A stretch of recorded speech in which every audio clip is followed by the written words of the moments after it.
하나님에 대해서 어떻게 생각하실까 그런 생각을 하면서 오늘 설교를 준비했습니다. 한 해를 마무리하는 이 시점에서 우리 성도님들은 하나님에 대해서 어떤 생각을 가지고 계십니까? 하나님에 대하여서 만족하십니까? 하나님을 생각하면 기쁘십니까? 아니면은 하나님에 대해서 실망하고 있습니까? 아니면 낙심이 됩니까? 어느 것이 여러분을 대변하는 마음입니까? 올 한 해 내가 기대했던 일들이 이루어지지 않은 분들은 아마 실망과 낙심이 가득할 것입니다.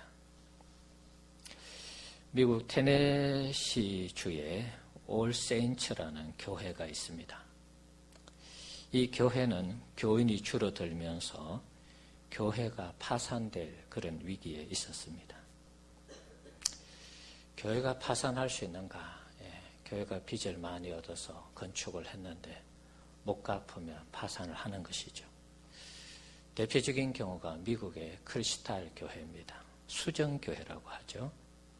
로버트 슐러 목사님이 크리스탈로 교회를 지었는데 그것이 매각되고 말았습니다. 그것도 가톨릭 교회에 매각이 되었습니다.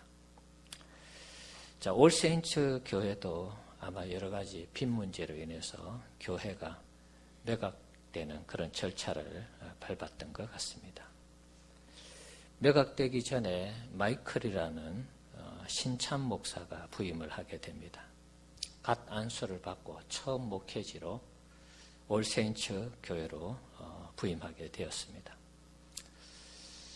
위에 이제 이 올 세인츠 교회는 성공회 교회입니다. 그래서 위에 상급 기관이라 그럴까요? 우리로 치면 노회인데 좀 상황은 좀 다릅니다. 우리 장로교 노회와 성공회 위에 이제 상급 기관은 좀 다릅니다. 위에서 결정하면 아래에 있는 교회에서는 무조건 그걸 따르는데 우리는 개교회주의이기 때문에 때로는 노회에서 얘기를 해도 우리가 수용할 수 없는 부분들이 있습니다. 예를 들면 우리 교회의 재산이라 그럴까요? 자산이라 그럴까요? 노회에서 우리 교회를 팔라. 그럼 우리가 안 팔면 되는 것입니다. 우리 성도들의 재산이고 자산이고 교회의 것이니까 말이죠. 그런데 이제 성공회에서는 위에 상급기관이 어떻게 한다, 어떻게 하라 하면은 그 지시를 따라야 되는 것입니다. 그래서 교회가 어려운 가운데 있으니까 매각 절차를 밟아가는 과정 가운데 한 3개월 정도 누군가 와서 교회를 맡아야 되는 그런 상황이었습니다. 자, 그래서 이 마이클 목사가 처음 안수를 받고 와서 그 정리되는 그 기간 동안에 교회를 지키는 그런 임무를 부여받았습니다. 그런데 이분이 교회에 와서 교회를 섬기는데 교인들이 다 알고 있거든요. 교회가 매각되고 이 파산 절차를 밟는다는 것을. 그리고 이 목사님도 한두 달 있다가 한 석 달 있다가 교회를 간다라는 것을, 떠난다라는 것을 알고 있었습니다. 그러니까 이게 목회가 제대로 될 리가 없는 것이죠. 교인들이 교회를 안 나오고 교인들이 교인들이 흩어지는 이런 안타까운 모습을 보면서 한날은 이 마이클 목사가 교회 앞에 마당을 거니는데 저녁입니다. 하나님의 음성을 듣게 됩니다. 교회 여기 넓은 터가 있으니까 땅을 개간해서 농사를 지으면 그 농작물로 인해서 수입을 얻고 그것을 갚아가면 교회를 살릴 수 있지 않느냐, 어떤 그런 음성을 개인적으로 들었던 것 같아요. 그래서 이분이 교회 앞에 있는 땅을 개간하기 시작합니다. 성공의 상급 기관에 의뢰를 해서 의논한 다음에 여러 가지 많은 충돌이 있었지만 1년 정도 유예해 주는 것으로 해서 땅을 개간해서 농사를 짓기를 시작합니다. 농사 지을 때는 아무래도 이제 혼자 할 수 없으니까 미얀마에서 난민으로 넘어온 분들이 교회에 한 20대분이 이렇게 와 있었어요. 그래서 그분들하고 같이 농사를 짓기로 약속을 했습니다. 하나님의 음성을 듣고 시작한 농사는 처음에는 순조로웠습니다. 농작물도 자라고 좋았습니다. 그러나 15주 이렇게 넘어가면서부터 가까이에 물이 없으니까 물을 길러와서 손으로 물을 줘야 되는 그런 상황이 되었습니다. 손으로 물러주는 이 상황도 만만치 않았습니다. 나중에는 이제 트랙터가 필요했습니다. 트랙터 살 돈이 없으니까 자신이 사비를 들여서 대출을 받아서 트랙터를 사서 물을 주었습니다. 하여튼 어려운 고비마다 잘 넘어가서 가을 추수 때가 되었습니다. 추수감사주의를 앞에 두고 농작물을 수확해야 되는 그런 상황이 되었습니다. 그런데 갑자기 상류 지역에 비가 많이 왔습니다. 그래서 빨리 농작물을 거두지 아니하면 이 농작물을 다 쓸 수 없는 그런 상황이 된 것입니다. 불이 나게 하여튼 교인들 다 불러 모아서 거둘 수 있는 농작물을 수확을 했습니다. 그런데 대부분은 다 물에 잠기고 말았습니다. 그리고 수확한 이 농작물도 학교 버스에 실어서 이렇게 팔려고 가다가 교통법규를 위반해서 차를 압류당했어요.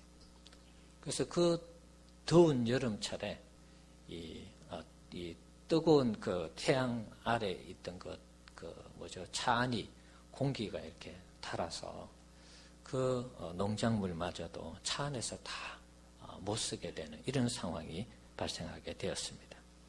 그야말로 이제 최악의 상황이 발생한 것이죠.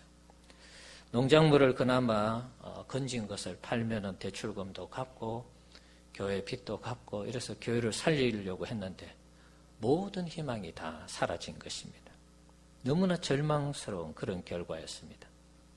하나님의 음성을 듣고 한 이 일이 이렇게 끝나니까 너무 허무한 것이죠. 이 마이클 목사는 마지막으로 주일 예배를 인도하면서 교인들 앞에, 교회 앞에 무슨 설교를 할까 그런 고민을 하는 것입니다. 자, 그때 이제 좋은 소식이 들려왔습니다. 올 세인츠 교회가 속해 있던 그 상급기관, 성공해서 하는 이 일인데요. 주교단이라 그럴까요? 주교회의에서 결정하기를 올 세인츠 교회를 선교교회로 결정했다는 그런 소식입니다. 자, 선교교회가 뭐냐? 아프리카나 이런 데 가면 선교지 교회를 세우면은 그 교단에서 전체적으로 지원하는 어떤 그런 시스템인 것 같아요. 그래서 이 올 세인츠 교회를 매각하지 않고 마치 선교지에 있는 교회처럼 교단 차원에서 이 올 세인츠 교회를 돕기로 했다. 그 이야기입니다.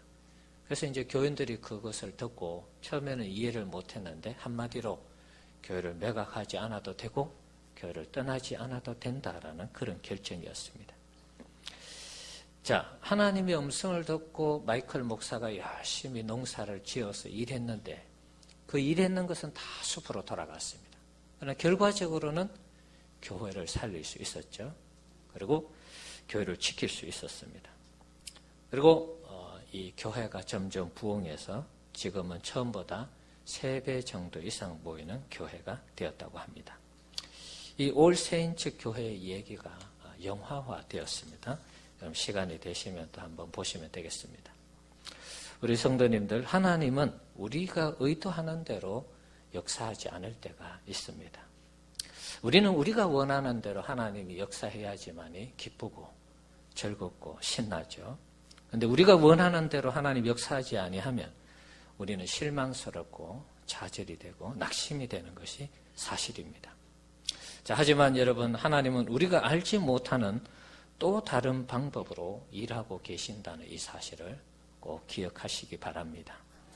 하나님은 항상 우리에게 최선의 것으로, 최고의 것으로 인도하신다는 이 사실을 여러분 꼭 기억을 하셔야 됩니다. 오늘 새벽에도 말씀드린 것처럼 우리가 사망의 음침한 골짜기를 지나는 그 순간도 목자 되신 하나님께서 최상의 꼴을 먹이기 위해서, 최상의 좋은 장소로 우리를 데려가기 위해서 사망의 음침한 골짜기도 지날 수 있는 것입니다. 사망의 음침한 골짜기를 지난다고 해서 불평하고 투덜거리고 그 목자 되신 하나님을 쫓아가지 아니하면 더 비극적인 삶이 우리를 기다리고 있는 것입니다. 다소 어렵고 힘들어도 여러분 하나님을 신뢰하는 그 믿음이 흔들리지 않기를 주의 이름으로 축원합니다. 오늘 본문을 보면 하나님은 이사야를 통해서 남유다 백성들을 위로하는 그런 장면을 볼 수가 있습니다. 이사야서 1장에서 39장까지는 주로 하나님의 심판을 다루고 있습니다. 유다 백성에 대한 심판, 유다 백성에 대한 징계를 다루고 있습니다. 하나님을 하나님 되게 섬기지 못했기 때문에 그 백성들을 다 포로로 잡혀가게 하고 이 나라를 망하게 하겠다라는 그런 내용입니다. 자, 그런데 갑자기 40장으로 넘어오면서 하나님께서 내 백성을 위로하라 이렇게 말씀하고 있는 것입니다. 자, 하나님은 이 말씀을 보면 하나님은 병도 주시고 약도 주시는 분인가 이런 생각을 할 수 있습니다. 이스라엘 백성들을 다 혼내주고 다 망하게 하고 다 포로로 잡혀가게 하시겠다고 해놓고 또 돌아서서 내 백성을 위로하라 이렇게 말씀하시니까 그런 생각을 할 수 있겠죠. 조금은 이 말씀을 보면 어리둥절할 수 있습니다. 위로하는 내용을 보면 2절에 남유다 백성들의 노역이 끝나고 그의 죄가 사함을 받았다라는 메시지입니다. 자, 이것은 남유다 백성들의 죄로 인해서 나라가 망한 다음에 바벨론에 의해서 나라가 망한 다음에 포로로 끌려갑니다.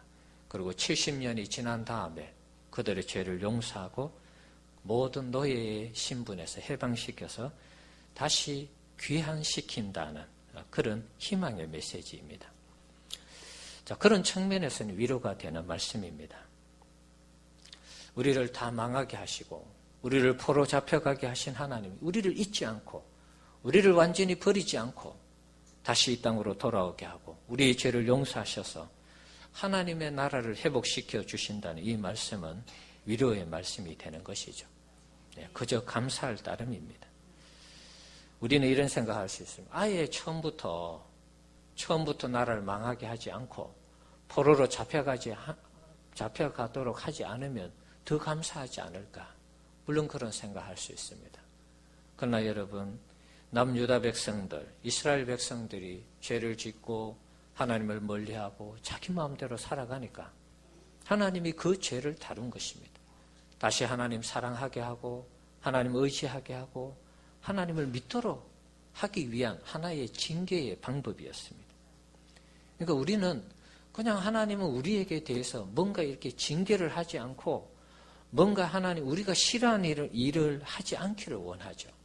그러나 여러분 이스라엘 백성들의 이 상황을 보면 그렇게 하지 아니하면 죄로부터 돌아설 수 없는 그런 최악의 상황까지 갔기 때문에 이 나라를 벌을 하고 이 나라에게 징계를 하고 그 나라를 망하게 하고 포로로 잡혀가게 한 것입니다. 포로로 잡혀가서 보니까 자신들의 이 신세가 한탄스럽죠.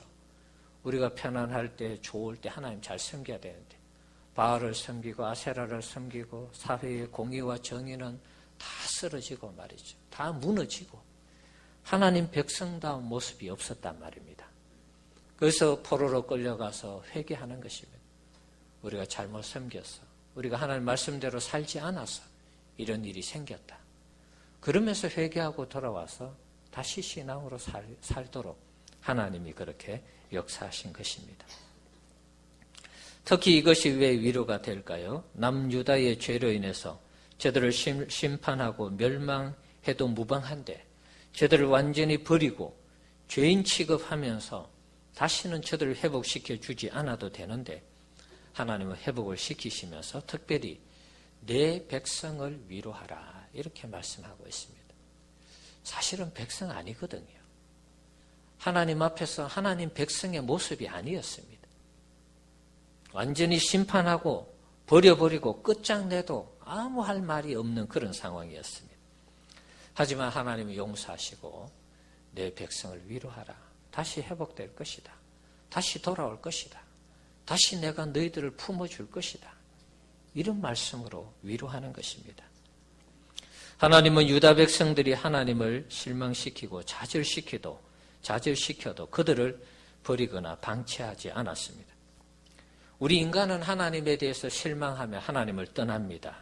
하나님 없다고 말하면서 하나님께 저주를 선포하면서 하나님이 없다라고 말하면서 하나님을 떠납니다. 하나님이 살아계셔도 부인하겠죠. 그런데 하나님은 그렇지 않습니다. 하나님은 하나님 앞에 하나님의 백성이 바르게 못할 때, 제대로 못할 때 그들을 완전히 버리고 파괴하고 그들을 완전히 멸시하고 멸망시키는 그런 분이 아닙니다. 잠깐의 징계를 통해서 다시 돌아오도록 하는 것입니다. 그것이 하나님의 사랑이고 하나님의 은혜인 것입니다. 하나님 입장에서는 아무도 없어도 아무 상관없습니다. 하나님은 스스로 완전하신 분이시기 때문에 누구를 통해서 영광을 받을 필요도 없습니다. 사실은. 그런데 하나님은 하나님이 택하신 백성에 대해서 관심이 있는 것입니다. 그래서 내 백성이 잘못하면 징계를 하고 이 백성이 돌아와서 잘 하기를, 잘 되기를 바라는 그런 하나님의 마음을 우리가 읽어야 할 필요가 있는 것입니다. 지난주에도 말씀드렸습니다마는 아담과 하와가 타락했을 때 하나님은 곧바로 인간을 구원할 그 프로젝트를 가동시켰습니다. 범죄하고 타락했다면 버려도 됩니다. 그냥 죄 가운데 살아가면서 죽도록 방치해도 뭐라고 할 사람 없습니다. 그런데 하나님은 인간을 사랑하심으로 그렇게 하는 것입니다. 하나님이 인간을 사랑하지 않는다면 구원의 프로젝트를 적극적으로 가동하지 않았을 것입니다. 사랑하는 성도 여러분, 하나님이 우리를 사랑하시는 것에 대해서 여러분 흔들리지 않기를 바랍니다. 하나님이 우리를 사랑하신다라는 그 믿음에 대해서 여러분이 흔들려 버리면 모든 것이 다 흔들리는 것입니다. 하나님에 대한 이 신뢰가 흔들려 버리면 우리가 하나님 앞에 바르게 신앙생활을 할 수가 없는 것입니다. 하나님에 대한 신뢰가 흔들릴 때 하나님은 더 이상 우리에게 위로가 되지 않는 것입니다. 하나님의 능력이 우리 가운데 역사하지 않는 것입니다. 하나님에 대한 신뢰가 흔들리지 않을 때 우리는 여호수아와 갈렙처럼 10명의 정탐꾼이 하나님에 대해서 불평하고 원망해서 그들은 들어가지 못하고 그들을 추종하고 따르던 사람들은 가나안 땅에 들어가지 못했지만 하나님을 신뢰한 여호수아와 갈렙은 가나안 땅에 들어갔습니다. 하나님을 신뢰할 때 이런 복을 우리가 누릴 수 있는 것입니다. 엘리야도 3년 6개월 동안 기근이 임하였을 때 하나님을 신뢰하면서 그 기근을 이겨낼 수 있었습니다. 요셉도 혹독한 시련 앞에서도 하나님을 신뢰했기 때문에 인내할 수 있었습니다. 다윗도 죽음의 위기를 넘나드는 수많은 일들이 있었지만 하나님을 신뢰하는 그 믿음으로 마침내 승리하게 되었습니다. 에스더는 목숨을 걸고 금식을 했고 더불어는 여자임에도 불구하고 나라를 구하는 사사가 되었습니다. 하나님을 신뢰하는 믿음으로 다 이긴 것입니다. 바울과 베드로 역시 하나님을 신뢰하는 가운데 선교하고 전도하면서 순교했습니다. 하나님의 나라를 마음껏 선포했습니다. 우리가 하나님을 신뢰하는 것이 그래서 중요한 것입니다. 하나님을 신뢰하면 우리의 믿음이 굳건해지고 그 믿음을 통해서 하나님이 우리를 통해서 일하시고 우리를 들어서시는 하나님이 우리에게 복을 주시는 것입니다. 이것이 다 연결이 되어 있는 것입니다. 이사야 26장 3절 4절 말씀 한번 보겠습니다. 같이 한번 읽어보겠습니다. 같이 읽어봅시다. 주께서 심지가 견고한 자를 평강하고 평강하도록 지키시리니 이는 그가 주를 신뢰함이니이다. 너희는 여호와를 영원히 신뢰하라. 주 여호와는 영원한 반석이심이로다. 아멘. 자, 우리의 심지가, 우리의 신앙의 심지, 믿음의 심지가 견고할 때 평강하고 평강하도록 인도한다 그랬습니다. 하나님을 신뢰하지 않으면 그때그때마다 흔들리는 것이죠. 불안에 떨고 염려에 떨고 걱정하면서 평강이 없는 것입니다. 주님을 신뢰할 때 평강하고 평강하도록 인도하시고 주님을 신뢰할 때 우리 하나님께서 영원한 반석이 되신다는 것을 알게 되는 것입니다. 하나님을 신뢰하는 그 반석 위에 우리의 신앙을 세울 때 어떤 일이 있어도 흔들리지 않을 때 하나님이 우리를 지켜주시고 우리에게 평안을 주시고 안정을 주는 것입니다. 또 하나님이 우리에게 복을 주시니까 더 평안하고 안정되고 기쁘게 즐겁게 살아갈 수 있는 것입니다. 하나님은 하나님의 백성인 우리를 사랑하십니다. 우리가 힘들고 어려울 때 우리를 위로하시는 하나님이심을 믿으시기 바랍니다. 하나님은 우리를 절대로 방치하는 일이 없습니다. 절대로 잊지 않습니다. 지금 당장 내 하는 일들이, 지금 당장 내가 기도하는 일들이 이루어지지 않는다고 해서 하나님이 나를 버렸고 잊어버렸고 나를 기억하지 못한다, 그렇게 생각해서는 안 된다는 것입니다. 이사야서 49장 15절 말씀 한번 읽어보겠습니다. 여인이 어찌 그 젖먹는 자식을 잊겠으며 자기 태에서 난 아들을 긍휼히 여기지 않겠느냐. 그들은 혹시 잊을지라도 나는 너를 잊지 아니할 것이라. 아멘. 여인이 막 태어난 아이, 젖먹는 아이를 어떻게 잊겠습니까? 늘 데리고 다니겠죠. 늘 안고 다니고 젖을 먹이고 아이가 어떤지 살펴보는 것입니다. 그런데 요즘 못된 인간들은 젖먹는 아이도 버립니다. 방치하고 다른 곳에 위탁하고 그럽니다. 사람은 그럴지라도 하나님은 어떻게 하신다고요? 나는 너를 잊지 아니할 것이라. 절대로 잊지 않는다는 것입니다. 지금이 우리의 상황이 엄침한 사망의 골짜기를 지나는 순간일지라도 하나님이 우리를 지켜보고 계신다는 것입니다. 하나님은 우리를 잊지 않습니다. 우리가 기도하는 것을 잊지 않으시고 우리가 간구하는 것을 늘 듣고 계신다는 사실을 기억하시기 바랍니다. 가장 좋은 시점에 가장 좋은 상황으로 우리의 기도가 응답되고 이루어지게 하시는 하나님의 역사가 있을 줄 믿습니다. 여러분 기대하시고 소망을 가지시고 신앙생활 하시기 바랍니다. 때로는 하나님 주시는 은혜로 잘 버텨야 됩니다. 오늘 우리가 아침에 찬양했습니다. 하나님의 은혜로 버티고 견뎌야 하는 어떤 그런 시점이 있습니다. 지금 당장 내가 원하는 것이 이루어지지 않을 때 우리는 어쩔 줄 몰라 하죠.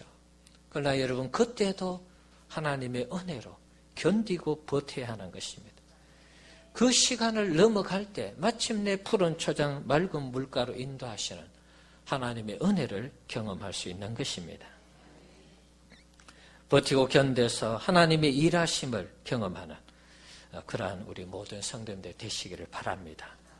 로마서 8장 32절 말씀 한번 읽어봅시다. 자기 아들을 아끼지 아니하시고 우리 모든 사람을 위하여 내주시니까 어찌 그 아들과 함께 모든 것을 우리에게 주시지 아니하겠느냐. 아멘. 아들을 아끼지 않고 주신 하나님께서 우리에게 모든 것을 주실 준비가 되어 있는 것입니다. 우리의 구원뿐만 아니라 우리 인생의 모든 필요한 것들을 채워주실 준비가 되어 있습니다. 하나님에 대한 신뢰, 실망, 하나님에 대한 그 신뢰를 잊지 않도록 하나님에 대해서 쉽게 실망하지 않도록 우리가 해야 되겠습니다. 남유다 백성들도 사실 회복의 말씀을 들으면서 위로를 받아야 되는데 이 말씀을 듣고 보인 반응은 전혀 다른 반응이었습니다. 이사야 40장 27절 말씀 한번 읽어보겠습니다. 야곱아 어찌하여 내가 말하며 이스라엘아 내가 이르기를 내 길은 여호와께 숨겨졌으며 내 송사는 내 하나님에게서 벗어난다 하느냐. 내 백성을 위로하라. 다시 회복될 것이다. 다시 너를 지켜줄 것이다. 함께할 것이다.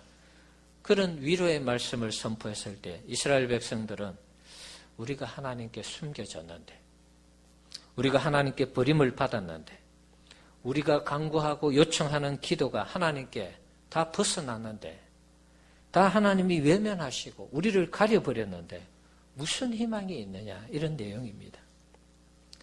우리가 망하고 포로로 잡혀가는데 이게 무슨 희망이고 위로냐. 우리를 정말 위로하려면 망하지 않고 포로로 잡혀가지 않도록 해야지 그런 얘기죠. 그러나 앞에서 말씀드렸습니다. 이분들이 포로로 잡혀가지 않고 이분들이 나라가 망하지 않으면 돌이키지 않으니까 하나님이 최후의 수단으로 그렇게 한 것입니다. 그리고 나서 그들을 다시 돌아오게 해서 하나님을 하나님되게 섬기고 하나님 백성을 백성답게 만들겠다는 것입니다. 처음에 이스라엘 백성들도 유다 백성들도 이 이야기를 들을 때 이게 별로 달갑지 않은 것입니다. 하지만 하나님은 저들의 우려대로 저들을 버리거나 잊거나 외면하지 않았습니다. 하나님의 마음은 늘 하나님의 백성들에게 있는 것입니다.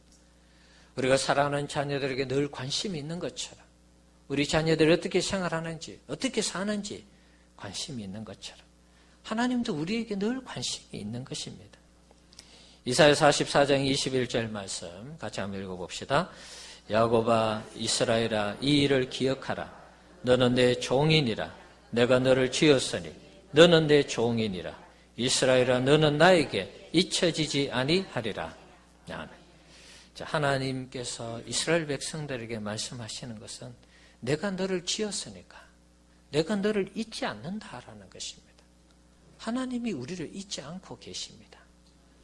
예레미야 31장 20절 말씀 읽어봅시다. 에브라임은 나의 사랑하는 아들 기뻐하는 자식이 아니냐. 내가 그를 책망하여 말할 때마다 깊이 생각하노라. 그러므로 그를 위하여 내 창자가 덜 끊으니 내가 반드시 그를 불쌍히 여기리라. 여호와의 말씀이니라. 자, 여기 보시면은 하나님이 이스라엘 백성들을 책망할 때 그냥 하는 게 아닙니다. 깊이 생각하고 이 백성들을 어떻게 하면 바르게 세울 것인가 깊이 생각하면서 하나님이 하시는 것입니다. 그리고 그를 위하여 내 창자가 덜 끊으리니 창자가 끊어지는 그런 아픔과 그런 고통을 가지고 우리를 대하는 것입니다. 우리가 자녀들이 우리 마음대로 잘 안 될 때 여러분 그런 경험 하시죠? 속이 뒤틀리고 아플 때가 있죠? 다 커서 우리 말 안 듣는다 그런 말씀 하시죠? 어리면은 그야말로 한 방 쥐어 박으면서 손을 잡고 이끌고 싶은데 이제 다 컸다고 말 안 듣습니다. 자, 그때도 하나님은 이스라엘 백성들을 불쌍히 여기신다. 이렇게 말씀하고 있는 것입니다. 우리 성도님들, 우리를 하나님께서 잊지 않고 우리를 불쌍히 여기시는 분이라는 사실을 꼭 믿으시기 바랍니다. 이사야 41장 10절 말씀 또 읽어봅시다. 두려워하지 말라. 내가 너와 함께함이라. 놀라지 말라. 나는 내 하나님이 됨이라. 내가 너를 굳세게 하리라. 참으로 너를 도와주리라. 참으로 나의 의로운 오른손으로 너를 붙들리라. 하나님은 우리가 하나님의 백성으로 살아갈 때에 우리를 반드시 지켜주신다고 약속하고 있습니다. 도와주신다고 약속하고 있습니다. 여러분 끝까지 믿음으로 승리하시기 바랍니다. 하나님에 대한 신앙이 흔들려서는 안 되는 것입니다. 우리 사랑하는 성도 여러분, 하나님이 우리를 사랑하신다는 이 사실에 대해서 의심하면 안 됩니다. 우리를 최고의 인생으로, 최상의 인생으로 인도하시는 이 사실에 대해서 의심하지 말아야 되는 것입니다. 하나님은 우리의 기질과 성품, 성격 등 모든 부분들을 다 헤아려서 이 시대에 진정한 하나님의 사람으로 세우기 위해서 우리를 그렇게 이끌어가는 것입니다. 때로는 채찍으로, 때로는 징계로 그렇게 하실 때도 있습니다. 때로는 어떻게 하는지 두고 볼 때도 있는 것입니다. 그 모든 과정을 여러분 하나님이 우리 인생을 최상의 삶으로 이끌어 주신다라는 그 믿음 가지고 하나님을 따라갈 때 하나님이 반드시 우리를 멋있는 하나님의 백성으로 세워주실 줄 믿습니다. 이 믿음이 여러분 흔들려서는 안 되는 것입니다. 한 해를 마무리하면서 우리 성도님들에게 새로운 믿음의 결단을 하시도록 제가 솔개 이야기 하나 해드리겠습니다. 솔개는 최고로 오래 살면 한 70년을 산다고 합니다. 어떻게 보면 우리 인생하고도 비슷합니다. 우리도 7, 80년을 사니까. 솔개는 40년 동안 살아갈 때에 중요한 40년이 되는 해에 일생 일대의 중요한 선택의 기로에 서게 된다고 합니다. 40년 동안 살면서 발톱은 다 무뎌졌습니다. 그리고 우짜란 이 부리가 많이 자라가지고 가슴에 닿을 만큼 부리가 구부러져서 더 이상 어떤 이 짐승이나 어떤 이 생물을 잡아서 먹기가 힘든 그런 상황이 된다고 합니다. 깃털은 또 나름대로 굵어져서 그 무게 때문에 날렵하게 날지 못하는 이런 상황이 된다고 합니다. 그러니까 발톱 무뎌졌죠. 부리는 이렇게 길어져서 가슴까지 대이고 그래서 이것을 제대로 잡지 못하는 이런 상황. 날개털은 너무 무거워서 날기는 날지만 잽싸게 날아가서 어떤 짐승을 이렇게 낚아채서 먹이 활동을 하는 이런 상황이 안 된다는 것입니다. 이때 이제 솔개는 자신의 인생에 대해서 둘 중에 하나를 결정하는 것입니다. 그냥 이대로 살다가 죽을 것인지 아니면 또 하나는 완전히 자신을 새롭게 거듭나게 하는 길을 가는 것입니다. 자신을 새롭게 거듭나게 하는 길이 어떤 길이냐 하면 자신의 이 부리 있죠. 길어져서 가슴까지 되어 있는 이 부리를 바위에 가서 바위 앞에서 계속 쫙대는 것입니다. 길어진 이 부리를 완전히 박살을 내는 것입니다. 그럼 어느 순간부터 다 부셔진 부리가 다시 나온다는 것입니다. 부리가 나오면서 그 다음에 하는 일이 뭐냐 하면 낡은 이 발톱을 부리로 다 뽑아낸다는 것입니다. 얼마나 고통스럽겠습니까, 여러분? 이 날카로운 발톱이 있어야 뭔가를 이렇게 짚고 뭔가 먹이 활동을 하는데 이게 안 되니까 낡은 발톱을 다 뽑아내는 것입니다. 새로 나온 부리로. 그 다음에 깃털이 너무 무겁다 그랬죠. 자기가 새로 나온 그 부리로 깃털을 다 뽑아내는 것입니다. 이런 전체 과정이 한 6개월 정도 걸린다고 합니다. 6개월이 지난 다음에 이 과정을 다 거친 이 솔개는 30년 동안 또다시 멋있게 살아간다는 것입니다. 이 고통의 과정을 거치지 않는 솔개는 40년 이후에 그냥 시름시름 앓다가 죽어가는 것입니다. 한 해를 마무리하면서 우리의 신앙을 솔개처럼 이렇게 새롭게 하면 어떨까 그런 생각을 해봅니다. 우리 성도님들 우리의 신앙이 하나님 앞에서 쉽게 흔들리고 의심하면서 하나님을 온전히 신뢰하지 못하던 그 불신앙의 뿌리를 완전히 뽑아내는 이런 신앙의 삶을 살아야 되겠습니다. 여러 가지 어려움이 있습니다. 여러 가지 힘든 과정들이 있습니다. 고통의 과정들이 있습니다. 그러나 여러분 그것을 다 극복하고 마침내 솔개가 자기의 부리를 다 부수고 발톱을 다 뽑고 그 털을 다 뽑아서 마침내 거듭난 솔개로 30년 동안 멋있게 살아가듯이 우리도 하나님 앞에서 모든 불신앙의 것들을 다 뽑아내어서 2017년도, 2018년도 이렇게 새롭게 한 해가 바뀌고 있습니다. 모든 불신앙을 다 뽑아내는 철저한 우리 자신의 자기 점검, 자기 자신에 대한 이 잘못된 신앙에서 돌아서는 이 성찰, 그리고 내가 하나님 앞에 믿음으로 신앙으로 살기 위한 철저한 다짐과 헌신이 있어야 되겠습니다. 그럴 때 2017년을 마무리하고 2018년도에 정말 하나님 앞에 우리가 멋있게 쓰임받고 하나님의 복을 누리며 하나님께 함께하는 그런 우리 교회와 우리 성도님들이 될 줄 믿습니다.